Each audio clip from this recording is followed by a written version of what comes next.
என்ன உண்மையான பாசம்? உண்மையான பாசம் அப்படிங்கிறது இந்த நிமிஷத்துல இங்க இருந்திருக்கணும்ல.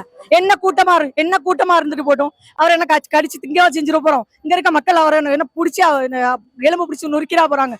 போலீஸ் பந்தோபஸ்து இல்ல, எல்லாரும் போனப்புறம் வாங்க, நைட்டு வாங்க, அன்டைம்ல வாங்க, எப்பனாலும் வாங்க. இந்த கோயில் எப்பமாவது அடைச்சிருக்கா? உங்களுக்காக திறக்க மாட்டேன்னு சொன்னாங்களா?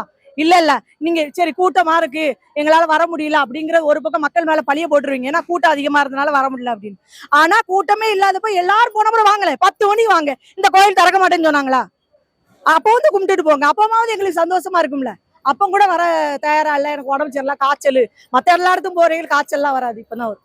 நான் எந்த அரசியல் கட்சியும் சார்ந்தவள்ள முதல்ல சொல்லிட்டேன், தம்பிகளா, எந்த அண்ணனோ தம்பி, எனக்கு அண்ணனை பிடிக்கும்னு சொல்லிட்டு அண்ணன் கட்சி கிடையாது. உங்க அண்ணன் பிடிக்கணும், அவரும் எனக்கு தம்பி தான், அண்ணன் கிடையாது, எனக்கு தம்பி. விஜய் தம்பி பிடிக்கும்ங்கிறக்காக அவரோட இது கிடையாது. யார் எந்த அரசியல் கட்சியை சார்ந்துக்கூடாது, மனிதாபிமானத்துல நான் ஒரு விஷயத்த மட்டும் சொல்றேன். ஆதாயம் கிடைக்குன்னு ஒரு விஷயத்த செய்யறதை விட அந்நியே சொல்லிட்டாங்க, இத புகைப்படத்தை வேற இதுல இது பதிவு பண்ணக்கூடாது, வேற கட்சிகள் பயன்படுத்தக்கூடாது அப்படின்னு சொல்லிட்டாங்க. இதை தாண்டி இந்த வார்த்தையை பயன்படுத்துற நாங்க ஒண்ணும் பெருசா எடுத்துக்கல. அரசியல் ஆதாயம் இல்லாம இந்த காய் கூட நகர்த்த முடியாது.